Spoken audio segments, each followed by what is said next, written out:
The next proposal under consideration is proposal number 162. Is the author present? Yes.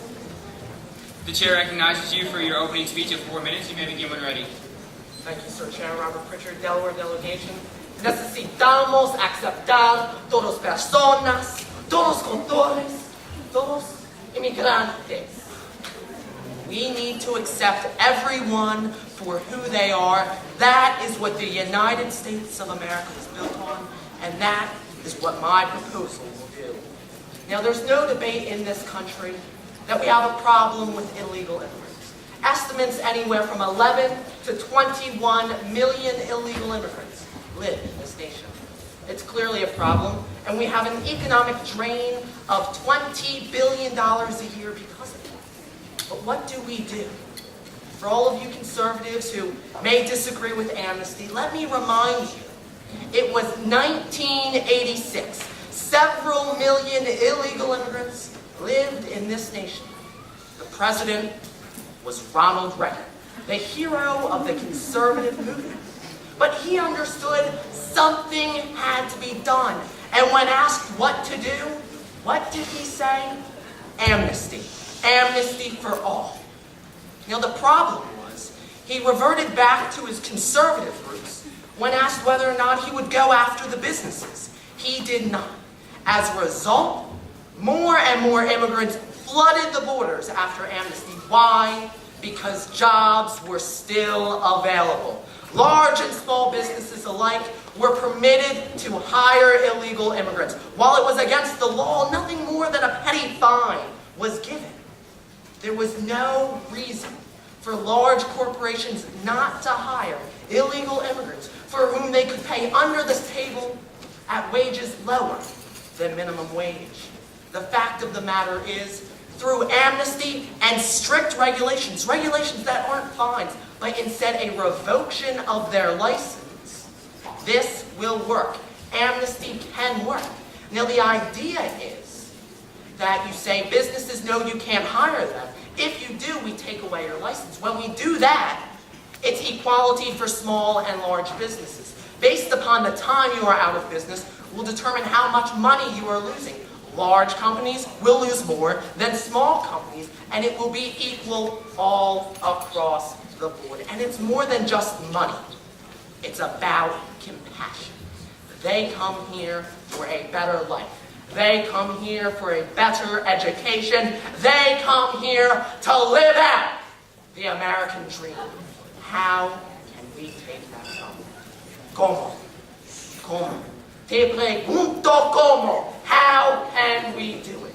I say we cannot. I yield the remainder of my time to my submission. Steve Darcy, Commonwealth, Massachusetts.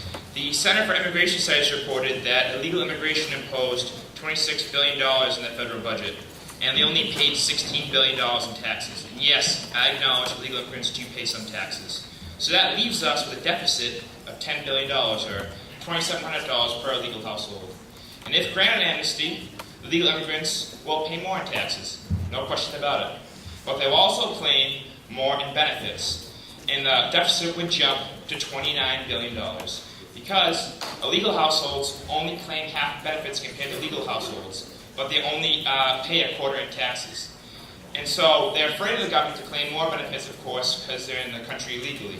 So if they grant legal status, not only would they not be afraid to claim more benefits, they would be entitled to pay more benefits. So you can't just look at X and ignore Y. Yes, they would pay more in tax, but I remind you, the deficit would increase because they are claiming more in benefits. It would jump to $29 billion, or $7,700 per household. And education is the key to success in our economy, and 2/3 of all illegal immigrants lack the equivalent of a high school diploma. And don't tell me that granting them amnesty will give them the chance to get an education, because the Supreme Court has recognized that everyone has the right to education, and they receive that already. The United States does not need more unskilled labor, because 79% of all service jobs are done by native-born citizens. And yes, the percentage of teenagers who work has continued to decrease over the years as well. And we have a large supply of cheap labor coming into the country. And basic economics is, with that large labor supply, they depress the wages of the lowest paid Americans. And George Borjas, who was a professor at Harvard University, quotes that depression at 7.4%. When President Bush announced his temporary worker program, Countless illegal immigrants came flooding through the border with the hope of one day being granted citizenship. And what do you think will happen when we grant them citizenship status, like we did in 1986? More will come with the hope of also gaining citizenship status. Now, since the 1990s, the United States has taken in an average of 1.1 million illegal immigrants each year. And we had 10 million applicants, and we got 6.5 million work visas. And what do you say to them when they have 500,000 illegal immigrants jumping in line ahead of them every year? Now, we're not shunning the rest of the world from opportunity. And there comes a time when you reach a point when you have to say, enough. Under the Eisenhower administration, 1 million illegal immigrants were sent home because we cracked down and actually enforced the laws that were on the books. And when they realized they couldn't get jobs, 500,000 of them went home voluntarily. In the bill that was passed under Ronald Reagan, penalties for businesses were on the books, and they continue to be put on the books, they're just not being enforced. And by it, do you see the pattern of history that has repeated itself? And by allowing so many illegal immigrants into our country, it takes pressure... I'm sorry, Delegate, your time has elapsed. Well, now. Aristotle Vincent Price from the Premier Commonwealth of Pennsylvania. I rise here to, I've been hearing about immigration since second committee, and I would just like to stand here and talk about some of the things I've heard. We're afraid, America. We're afraid that these people are going to constantly come in here and rob us of the things we've worked for. However, the people coming over, they're coming here to work. They're coming here because there are jobs here offered to them. We are the land of the free. We have all come here from different places. And yes, some of us came here from Ellis Island. However, many did not. So the argument that, well, we're here, we can allow no more, is not one that will stand. When is enough enough? As was said, well, I don't know, but I don't think that saying, we've already got enough immigrants here, no more. We're no longer a melting pot. We're no longer, I believe the new term is mixed salad. Now, throughout American history, immigrants have fought and died and worked in this country.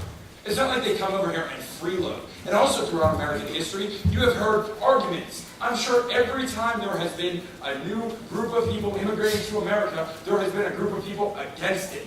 Oh, those Italians. Oh, those Irish.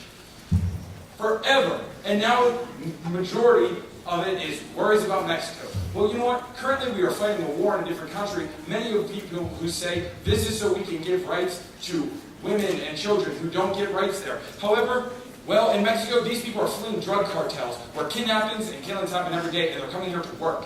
A previous speaker in a previous proposal said, this is the land of the free and the home of the brave, not the land of the enslaved and the meager controlled by the government. Well, you know what? I would like to restate that with a positive spin. This is the land of the free and the home of the brave, not the land of the enslaved and the meager controlled by corporations that entice them to come over here so they can give them low-paying jobs. If we allow these people to become citizens, they will be paid minimum Thank you, wage. Delegate. Your time has elapsed.